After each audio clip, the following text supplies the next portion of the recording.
In what can be seen as a positive step towards restoration of peace, representatives of the Meetei and Hmar communities have reached an agreement to make concerted efforts to restore normalcy in the Jiribam district, which has been hit by the violence. The agreement was reached at a meeting held at a CRPF facility in Kasar, Assam yesterday. The meeting, moderated by the Jiribam District Administration, Assam Rifles and CRPF personnel, also included representatives from the Thadau, Meetei and Mizo communities of Jiribam District.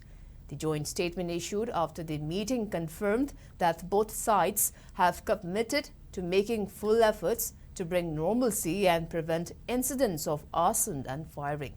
Both parties have pledged to cooperate fully with the security forces operating in the area and facilitate controlled and coordinated movement.